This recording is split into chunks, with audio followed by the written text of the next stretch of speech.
శాంతి. నమస్తే. ETV life ఆధ్యాత్మిక channel మానస కార్యక్రమానికి స్వాగతం. ప్రపంచంలో ఇప్పుడు అందరూ పవర్ వెనకాతలు పరిగెడుతూ ఉన్నారు, అంటే సత్తా వెనకాతలు పరిగెడుతూ ఉన్నారు. ఏదో ఒక రకమైనటువంటి సత్తా మా దగ్గర ఉంది అని చూపెట్టుకోవడానికి ప్రతి ఒక్కళ్ళు ప్రయాస చేస్తూ ఉంటారు.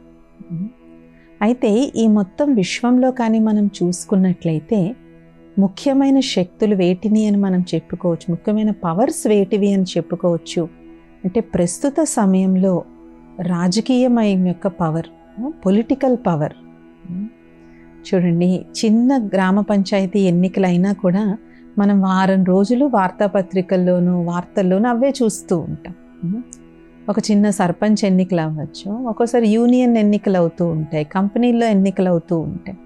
కాబట్టి ఆ సీట్ యొక్క పవర్ కేవలం ప్రధానమంత్రి ముఖ్యమంత్రి ఎన్నికలే కాదు, చిన్న చిన్న ఎన్నికలు వచ్చినా కూడా అందరి అటెన్షన్ దాని పక్కనే ఉంటుంది. ఏ పార్టీకి సపోర్ట్ చేసిన వాళ్ళు గెలిచారు, ఏ పార్టీకి సపోర్ట్ చేసిన వాళ్ళు ఓడిపోయారు అని. ఈ విధంగా పొలిటికల్ పవర్ అనేటువంటిది ఈ కాలంలో మనం చాలా బలంగా చూస్తూ ఉన్నాం. అలాగే ఒకప్పుడు మన దేశంలో ఎన్నికల మీద మనకి ఇంట్రెస్ట్ ఉండేది, కానీ ఇప్పుడు ప్రపంచ పరిస్థితులు ఎలాగైపోయి ప్రపంచమంతా కుగ్రామం అయిపోయిన కారణంగా మన దేశంలో ఎన్నికలు కాకుండా వేరే వేరే దేశాల్లో ఎన్నికలైనా కూడా మనం అటెన్షన్ ఇస్తున్నాం. ఎందుకు?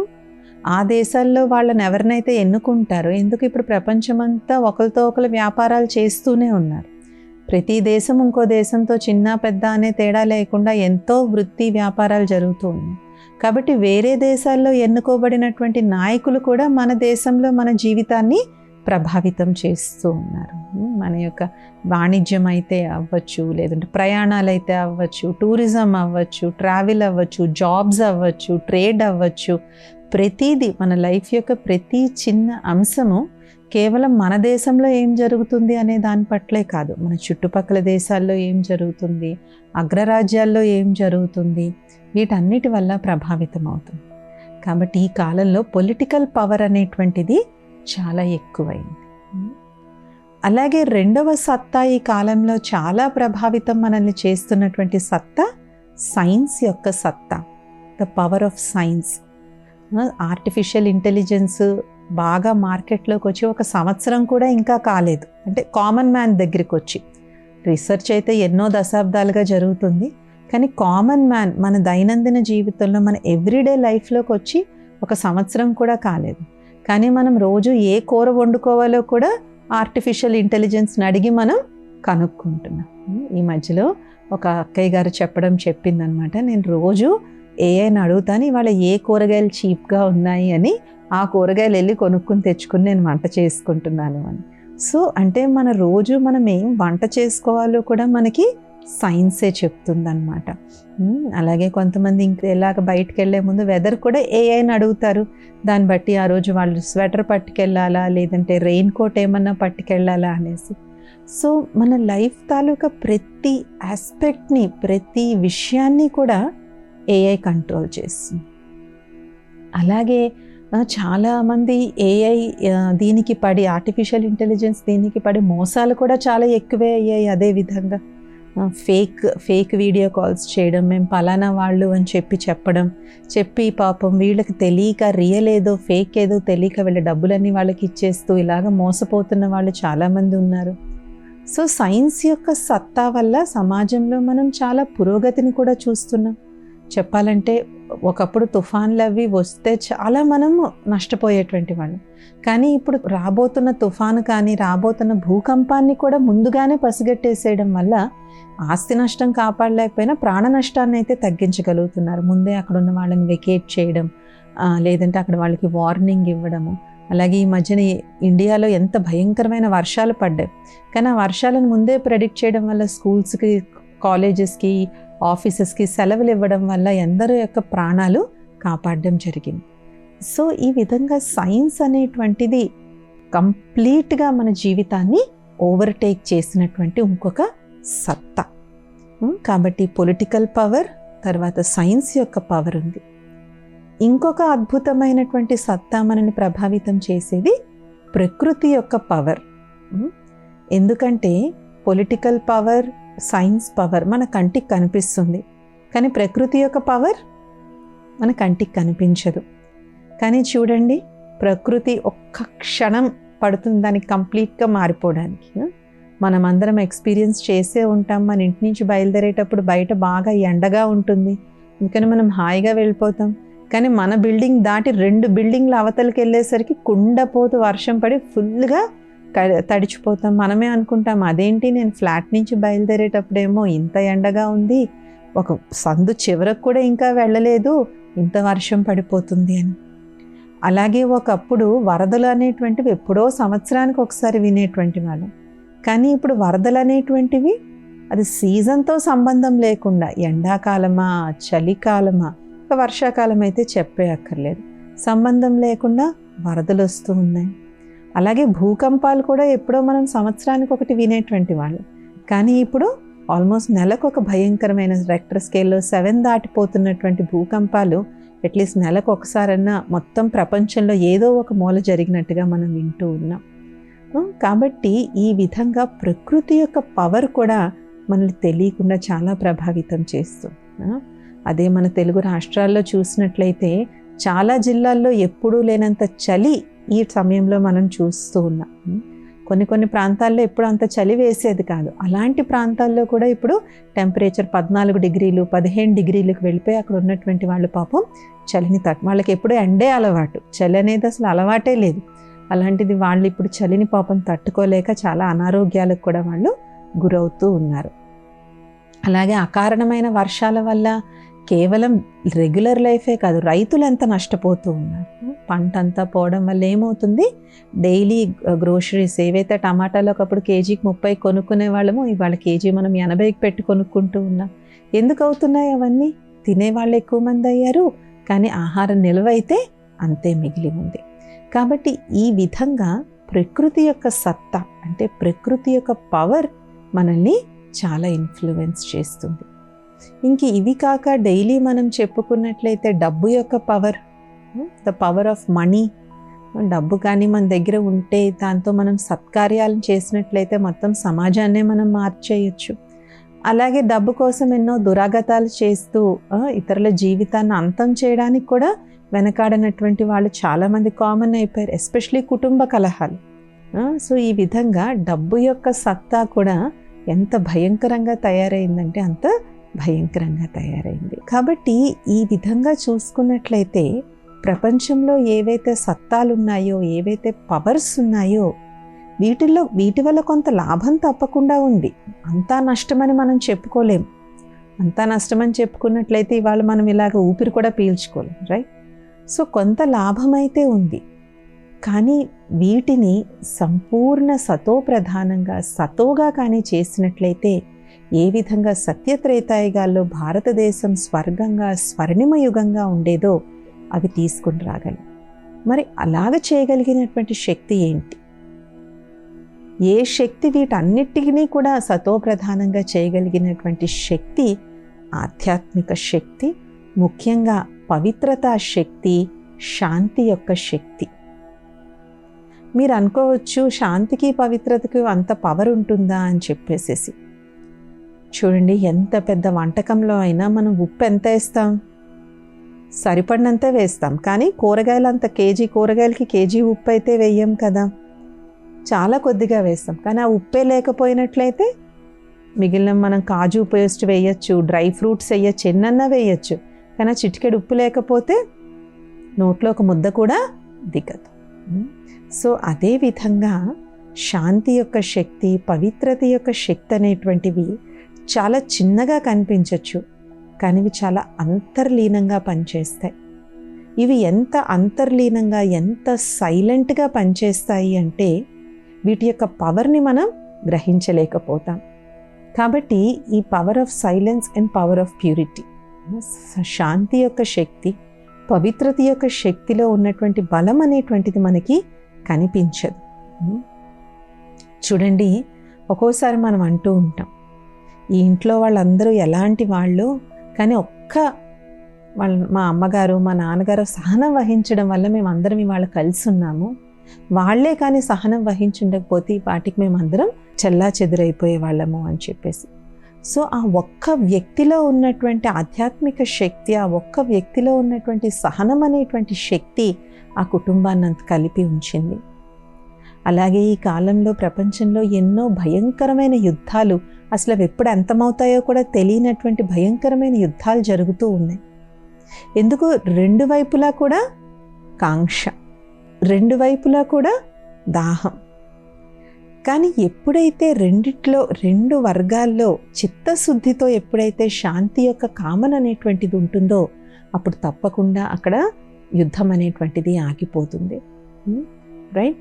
So the power of silence, the power of purity, ఈ రెండు శక్తులు, ఈ రెండు సత్తాలే ఇప్పుడు ప్రపంచంలో నిజంగా కావాల్సినటువంటివి. అందుకే భారతదేశాన్ని ప్రపంచంలో అన్ని దేశాల వాళ్ళు, ఎంత పెద్ద అగ్రరాజ్యాలైనా భారతదేశం యొక్క అభిప్రాయాన్ని ఎందుకు గౌరవిస్తారు అంటే ఇవాళకి కూడా భారతదేశం యొక్క అన్ని విధి విధానాల్లో ఎందులో అయినా సరే ఆధ్యాత్మిక విలువలు ఖచ్చితంగా కనిపిస్తూ ఉంటాయి. మనం వెళ్ళి ఎప్పుడు ఏ దేశాన్ని ఆక్రమించలేదు, మనం వెళ్ళి ఎప్పుడు ఎవరి సిరి సంపదలు దోచుకోలేదు.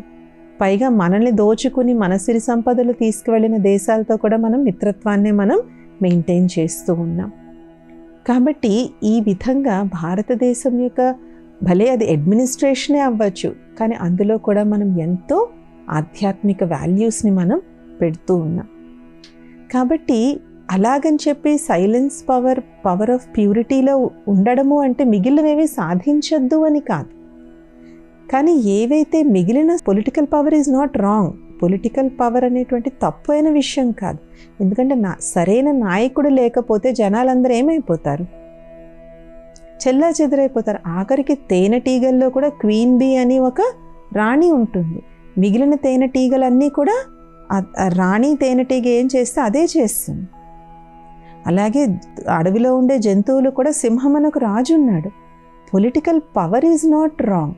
కానీ ఎప్పుడైతే ఆ సత్తాలో, ఎప్పుడైతే 5 వికారాలు అనేటువంటివి ఎప్పుడైతే ప్రవేశిస్తాయో అప్పుడు ఆ సత్తా దుర్వినియోగం అనేటువంటిది అవుతుంది. అలాగే సైన్స్ అండ్ టెక్నాలజీ ఉండడం చాలా చాలా ముఖ్యం. ఒకప్పుడు స్త్రీలు నవమాసాలు మోసి బిడ్డను కనిన తర్వాత ఏమనేవారు? నువ్వు కొత్త జన్మ ఎత్తావనేవారు. ఎందుకంటే అప్పుడు mother and child mortality rate చాలా ఎక్కువ ఉండేది. ఏ ప్రసవంలో అయినా సరే స్త్రీలు మరణించేటువంటి వారు. కానీ ఇప్పుడు గర్భధారణ సమయంలోనే స్కాన్లని అవన్నీ కూడా వచ్చి అదేమన్నా రిస్కీ ప్రెగ్నెన్సీ ఉంటే మదర్స్కి ముందే చెప్పడం జరుగుతుంది. లేదంటే బేబీకి ఏమన్నా భయంకరమైనటువంటి జెనెటిక్ డిజార్డర్ ఉన్నా ఏమున్నా ముందే తెలుసుకోవడం జరుగుతుంది. ఒకప్పుడు పుట్టే వరకు తెలిసేది కాదు. కాబట్టి ఈ విధంగా ఒక మెడికల్ ఫీల్డ్లోనే కాదు, అన్ని రకాల, అలాగే కమ్యూనికేషన్ రంగాల్లో అన్నిట్లో కూడా సైన్స్ అండ్ టెక్నాలజీ చాలా ఇంపార్టెంట్. కానీ దాన్ని వినియోగించుకునేందుకు ఆధ్యాత్మిక శక్తి కానీ లేకపోయినట్లయితే అది పోతుంది. దీనికి రీసెంట్గా ఒక ఎన్జిఓతో మాట్లాడడం జరిగింది. వాళ్ళు అనాథ పిల్లలకి చాలా సంవత్సరాలు బట్టి సేవ చేస్తూ ఉన్నారనమాట. అయితే ఆయన అన్నారు, నాకు ఈ మధ్యన ఆయన ఎక్కడికో వెళ్ళినప్పుడు ఆయనకు ఒక సంఘటన తెలిసింది. ఏంటంటే వాళ్ళ అనాథాలయం నుంచి బయటికి వెళ్ళిన ఒక అబ్బాయి హంతకుడుగా మారాడు అని చెప్పి, మరి జైల్లో ఉన్నాడు అని చెప్పేసి.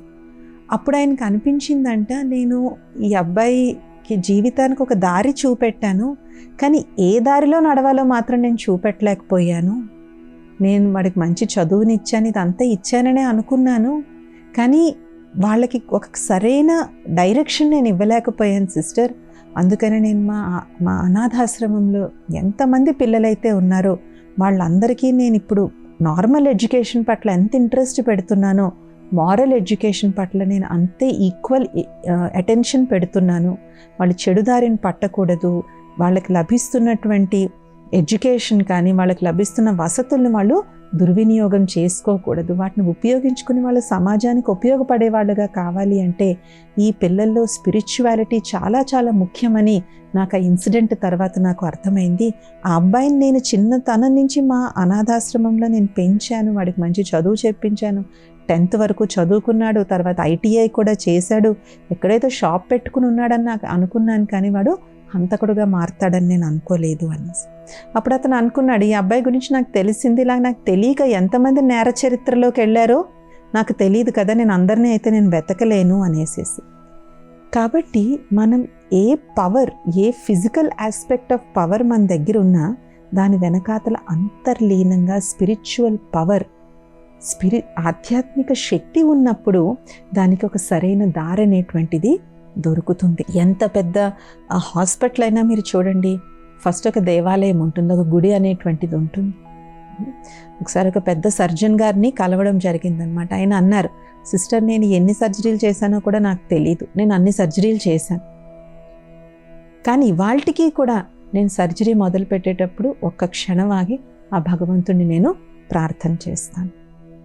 ఆయన ఎంతో పెద్ద డాక్టర్, మేబీ ఆయనకున్న ఎక్స్పీరియన్స్తో ఆయన కళ్ళు మూసుకొని కూడా సర్జరీ చేయగలలేదు. అంత పెద్ద డాక్టర్ అయ్యిండి కూడా భగవంతుని నేను స్మృతి చేస్తాను. So what ever we may have in life, ఇది ఇక్కడ మనం దేశాల గురించి, ప్రపంచం గురించి మనం మాట్లాడుకుంటున్నాం, కానీ వ్యక్తిగతంగా మన జీవితంలో కూడా మనకి ఎన్నో పవర్స్ ఉండొచ్చు.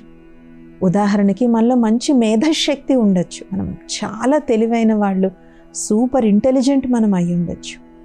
కానీ అలాంటి వ్యక్తికి ఆధ్యాత్మిక విలువలు కానీ లేకపోయినట్లయితే, మనం చూస్తూ ఉంటాం ఎంతోమంది తీవ్రవాదంలోకి వెళ్తూ ఉన్నారు. వాళ్ళందరూ నిరక్షరాస్యుల కాదు, పెద్ద పెద్ద యూనివర్సిటీల్లో పెద్ద పెద్ద చదువులు చదువుకుని గోల్డ్ మెడల్స్ అవి సాధించినటువంటి మహామేధావులు. ఆ మేధశక్తిని వాళ్ళు దేనికి వినియోగిస్తున్నారు? మారణ హోమానికి వినియోగిస్తూ ఉన్నారు. కాబట్టి అదే మేధశక్తిని మనం ప్రపంచాన్ని పరివర్తన చేసేందుకు కూడా మనం ఉపయోగించవచ్చు.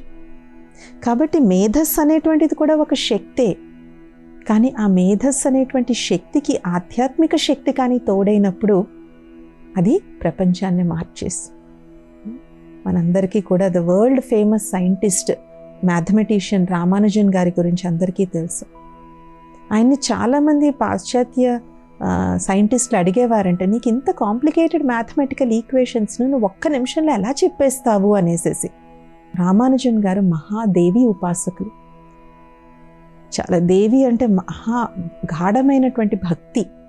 ఆయన ఎప్పుడూ ఒకటే అనుకునే, ఆయన చెప్పారు తన ఇంటర్వ్యూలో, ఏంటి అంటే, నాకు ఏదన్నా రాగానే నేను ఒక్కసారి ఆ దేవిని నన్ను తలుచుకుంటాను, నాకు లిటరల్గా నాకు చెవులో నాకు వినపడుతుంది ఆ మ్యాథమెటికల్ ఫార్ములా తాలూకా ఎలా దాన్ని సాల్వ్ చేయాలి, ఆ ఈక్వేషన్ని సాల్వ్ చేయాలని నాకు దేవి నాకు చెప్తుంది అనేసి. అలాంటి మహా మేధావి అయి కూడా ఆయన యొక్క మేధస్సు యొక్క గర్వం వారికి ఎప్పుడూ ఉండేది కాదు. ఏదన్నా దేవీ ప్రసాదం, దేవీ ప్రసాదం, దేవీ ప్రసాదం అనుకునేటువంటి వారు. అలాగే మేధశక్తితో పాటు కొంతమందికి మంచి ప్రావీణ్యతలు ఉంటాయి, చాలా ప్రావీణ్యతలు ఉంటాయి. మంచి గాత్రం ఉంటుంది, లేదంటే మంచి సంగీతం జ్ఞానం ఉంటుంది, మంచి నృత్య కళ యొక్క జ్ఞానం ఉంటుంది. ఇలాగ చాలా ఆర్ట్ అండ్ కల్చర్కి సంబంధించిన ఎంతో టాలెంట్ ఉంది. కానీ ఆ ప్రావీణ్యతలో ఎప్పుడైతే ఆధ్యాత్మికత ఉంటుందో ఆ కళల వల్ల సమాజానికి ఉపయోగపడతాం. కానీ ఎప్పుడైతే ఆ కళల యొక్క ప్రావీణ్యతలో ఆధ్యాత్మిక శక్తి లేకపోయినట్లయితే ఆ కళలు కేవలం డబ్బు సంపాదించడం కూడా ఒక రకంగా ఆలోచిస్తే తప్పు కాదు, కానీ సమాజంలో చెడును వ్యాప్తి చేయడానికి అవి ఆధారం అవుతాయి. కళల వల్ల డబ్బు సంపాదించచ్చా లేదా అనేది ఇక్కడ మన ఉద్దేశం అనేటువంటిది కదా, అది ఎవరి వ్యక్తిగతమైనటువంటి విషయం వాళ్ళది. బట్ అట్లీస్ట్ చెడునైతే సమాజంలో వ్యాప్తి చేయకూడదు.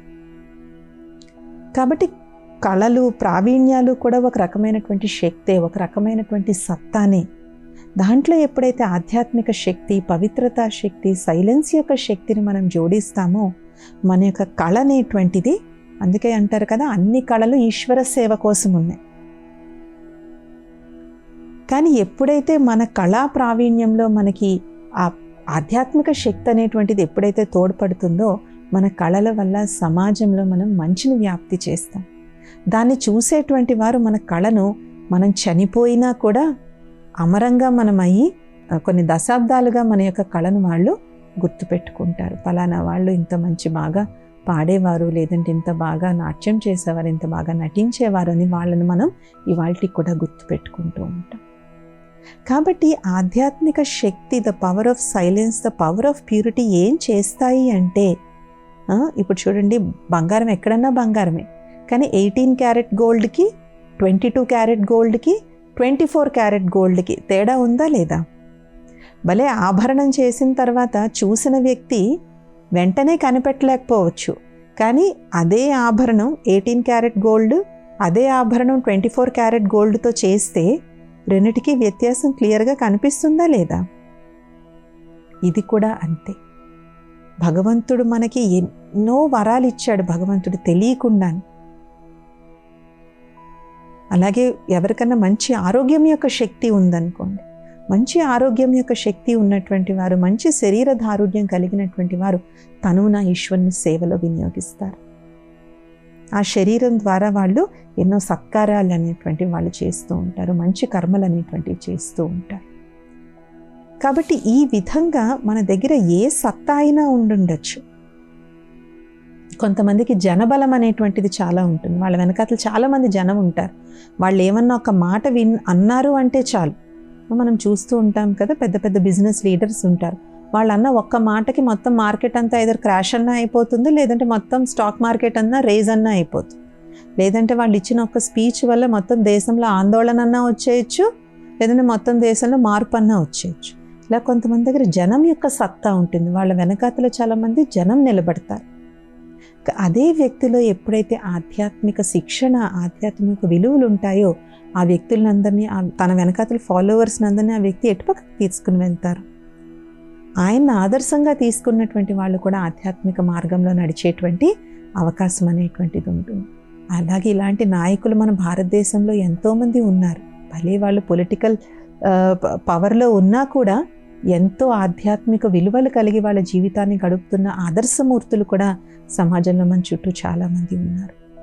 So whatever power God has given us, మనకి భగవంతుడు ఏ శక్తినిచ్చినా, అలాగే విశ్వంలో ఏవైతే పెద్ద పెద్ద శక్తులు ఉన్నాయో, political power, the power of nature, the power of science, ఇవన్నీ కూడా సద్వినియోగం కావాలి అంటే దానికి ఆధ్యాత్మిక శక్తి చాలా చాలా ముఖ్యమైనటువంటిది. కాబట్టి మనం ఏ వృత్తిలో అయినా ఉండొచ్చు, ఏదన్నా ఉండొచ్చు, మన ఆధ్యాత్మిక సాధన అనేటువంటిది మన నిత్య జీవితంలో, మన దైనందిన జీవితంలో ఎప్పుడైతే అది కలిసిపోయి ఉంటుందో మన కళకి కానీ మన శక్తికి కానీ అది ఇంకా చాలా మంచి లాభాన్ని, మంచి సత్ఫలితాన్ని అది క్రియేట్ చేస్తుంది. దానివల్ల సమాజము, మన జీవితము, మొత్తం ప్రపంచానికే మనం ఎంతో మేలు చేసిన వాళ్ళం అవుతాం. కాబట్టి రియల్ పవర్ అనేది బయటికి కనిపించేది కాదు, కనిపించకుండా చాలా అంతర్లీనంగా ఏదైతే ఉంటుందో అది రియల్ పవర్. ఆ అంతర్లీనంగా మన అంతర్గతంలో ఉన్నటువంటి శక్తి కానీ పవర్ఫుల్గా ఉన్నట్లయితే బయటికి అది మన ముఖంలో, మన వర్చస్సులో, మన తీరు తెన్ను వీటన్నిటిలో కూడా అది కనిపిస్తుంది అన్నమాట. So the real power is spiritual power. ఈ స్పిరిచువల్ పవర్ని మనం కరెక్ట్గా యూజ్ చేసుకున్నట్లయితే మిగిలిన పవర్స్ అన్నీ కూడా చాలా కరెక్ట్గా, బ్యాలెన్స్గా మనకి సుఖాన్ని ఇచ్చేవిగా తయారవుతాయి. ఇది ఇవాల్టి మానస కార్యక్రమం. వచ్చే మానసాలో ఇంకొన్ని అంశాలతో కలుద్దాం. ఓం శాంతి, నమస్తే.